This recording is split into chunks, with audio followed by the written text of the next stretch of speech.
bioelectricity. In addition, we are highly electrical beings.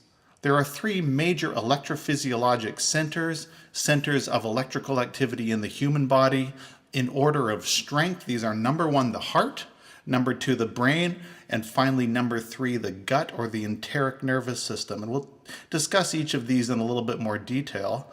Heart and brain energy. The heart and brain are electrical organs, and as such, they generate a 360-degree electroanatomic field which is surrounding each person and can be measured up to 10 feet away from a particular individual. The brain is an electrical organ. This can be recorded using an electroencephalogram, which we see here. Here we have this individual being attached with electrodes across his scalp. Each of those, as we see in these tracings, record the electrical activity of the underlying brain tissue. And neurologists can use this information, hopefully, to make useful diagnoses to help patients who are having certain neurological conditions. Today, we appreciate that the brain is very electrical and that the electrical activity of that very complex organ can be measured externally and extends around a certain radius surrounding any particular individual. The heart, similarly, has electrical activity, and that can be recorded with an electrocardiogram or ECG. And here we see an individual with electrodes attached to his arm and to his legs and across his chest, which record the electrical activity of the heart. Here we see the recording of a person who's in a very normal, smooth, and rhythmic electrical heart pattern. So your heart is in fact stronger than your brain electrically. Compared to the electromagnetic field produced by the brain, the electrical component of the heart's field is about 60 times greater in amplitude. The heart's field permeates every cell in the body and is felt within a certain radius surrounding each person. The heart is 5,000-fold stronger magnetically than the brain, and the majority of the electromagnetic field surrounding us, in fact, rises from our heart as opposed to rising from our brains. Changes in the electromagnetic, sound pressure, blood pressure waves produced by cardiac rhythmic activity are felt by every cell of the body as a global internal synchronizing signal. We talk about psychophysiological coherence of heart rhythms. Rhythmic beating patterns change as our emotions shift. For example, negativity, which is anger or frustration, can produce an erratic, incoherent pattern of heart activity, while positivity, such as love and appreciation, can give a smooth and orderly pattern to our heart rhythms. Positive emotions produce psychophysiological coherence in this regard, that is, smooth, undulating, wave-like patterns in the heart's electrical activity. The electromagnetic field correspondingly becomes more organized from the heart. This field is felt throughout the body. It's felt in a radius surrounding each individual up to 45 feet away from the person's core. We know that your heart in many ways controls your brain. Contrary to what is often thought, positive emotions give rise to coherent heart rhythms, which improve the heart's electromagnetic field, and then the heart's improved field influences the brain, facilitating further positive emotions. There's a system of heart neurons which have both long and short-term memory. The heart produces hormones, which also influence the brain. There is biomechanical information via blood pressure waves.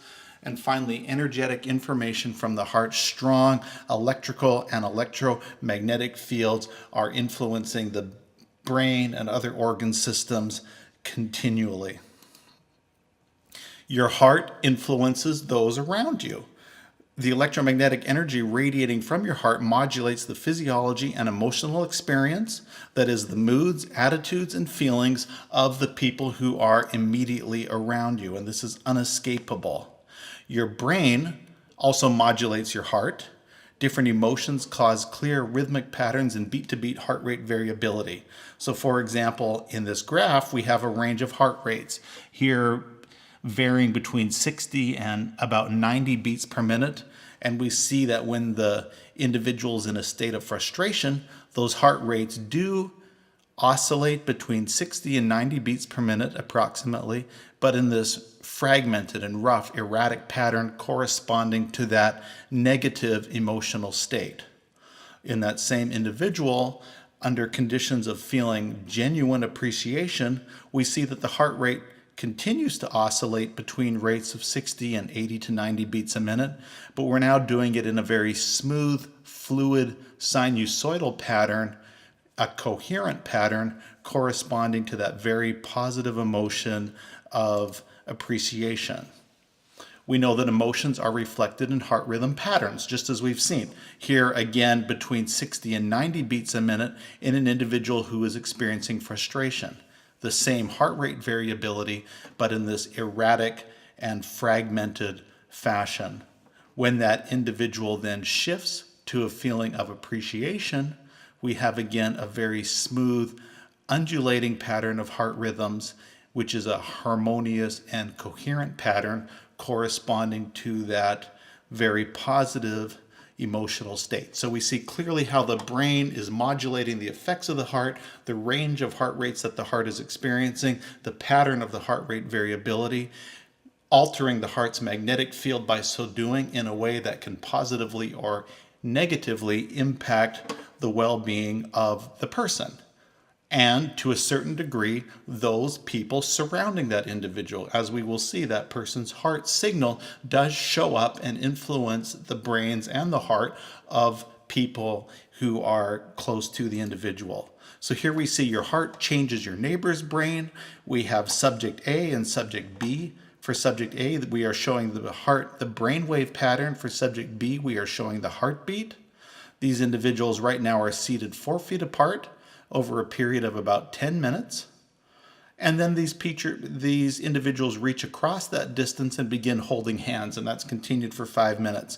And here for subject A, the brainwave activity now shows the strong signal from subject B's heart rhythm, while the heart rhythm of subject B appears unchanged, as the brain is having a much smaller effect on subject B's heart activity. So a strong signal of one individual's heart in the brain patterns of another person's heart, that facilitated by both their close proximity and the fact that they are in physical contact. So strong influences from the people who surround us and from the people who touch us on a daily basis. Your heart changes your neighbor's heart. Heart rhythm entrainment between two people. And here are two female subjects who are consciously feeling appreciation towards each other. And we can see how the heart rate pattern variability occurs very similarly and in the same direction at the same time as that person who they are feeling that strong emotional connection to at that time. Here we have a married couple during sleep.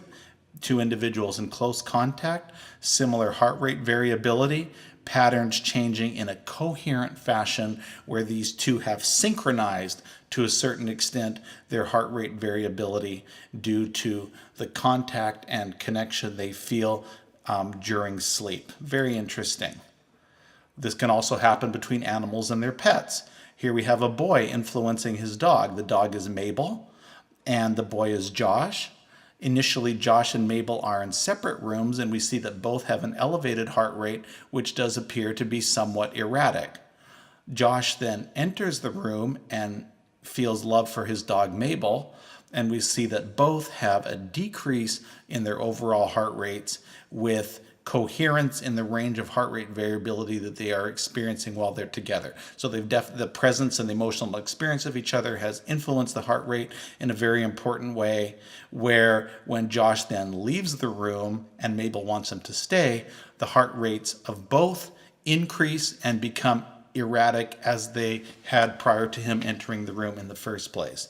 So again, the emotional state, the appreciation of both, the presence of both strongly influencing the heart rate patterns of the other in a way which could be interpreted as helpful when they are together and probably less helpful when they are separated. And this is something we can practice, developing electrophysiologic coherence. There is a certain technology, simple stuff that we can attach to and practice modulating our own hearts as we experience different emotional states. And this is a technology that's available. It's not one that I've used personally, but it is something that intrigues me and I would strongly consider experimenting with in the future. So I make it available to you in the case you, and in the event that you'd like to get started before me. And finally, we'll talk about the gut or the enteric nervous system. This is sometimes called the second brain, underappreciated. There are 400 to 600 million neurons within your gut, your gastrointestinal tract. That's 3 to 4 times more than are in a rat brain. And we know that a rat is a very intelligent creature. This nervous system produces 95% of the body's serotonin, which is a mood regulation, pain perception neurotransmitter. We know that depletion of serotonin can disinhibit centers of anger and aggression, truly change your emotional experience, the way you're feeling, which will then, of course, impact on your heart, on the people around you. Very important that the neurotransmitter regulating these processes is, in fact, coming from your gut. In addition, the gut produces about 50% of dopamine, a major neurotransmitter for reward and for pleasure. The gut nervous system acts independently. It talks to the brain, not just receives information from your brain, and it influences your behavior. Gives truth to the expression, what we feed our stomach feeds our minds. So we need to be aware of all three major electrical physiologic centers controlling our physiology, the quality of our lives in very unique, independent, and powerful ways. So we have the bidirectional gut-brain axis. From brain to gut, we have signals for motility, permeability, immune function, and from the gut to the brain, important neurotransmitters such as serotonin, dopamine, and ghrelin. There's bacterial metabolites from the bacteria in the gut, which are independently sending signals to the brain, influencing neurologic function. And we have modulation of the gut sensory afferents. That means the brain signals coming from the brain to the gut. The gut has opportunity to revise those signals and adjust the message that it's receiving from the brain based on its own independent preferences. The enteric nervous system and the gut bacterial flora. Let's recognize in our gut that 90% of our body's cells are in fact bacteria. There are 3 pounds of microbes living in the average human gut, and these bacteria contain 100 times more genetic information and therefore plasticity than the human genome. So we have this complex bacterial community. The bacteria harvest energy from the diet. They provide nutrition to gut cells. They protect against infection, influence mood and behavior, and produce their own versions of neurotransmitters which do influence us. Antibiotics, for example, can alter gut flora and impact behavior. And sometimes we'll hear our patients or our families say, he or she was never the same after the illness. And we wonder if that was due to alterations in gut bacterial flora due to some of our treatments, such as with antibiotics. And we'll speak much more about maintaining the health and integrity of our gut bacterial flora and the importance that that can mean for our overall health and well-being. We have a discussion of irritable bowel syndrome by Johns Hopkins physician and neurogastroenterologist. Data shows that 30 to 40% of individuals will experience some functional bowel problems, diarrhea, constipation, bloating, pain at some point. A higher than normal percent of people with functional bowel problems and irritable bowel syndrome will go on to develop depression and anxiety, such that gastroenterologists become like counselors, looking to soothe the second brain, as it were, as they attempt to assist their patients. So here we are, complex anatomy, complex physiology, 3 independent electrophysiologic centers influencing every fiber of our being, while we influence and are influenced by those individuals who are surrounding us. With this complex system, we would like to optimize our own potential, find strategies to optimize the health and well-being of this very complex and dynamic system in a way which favors its utility, productivity, longevity, and quality for as many years as are at all possible.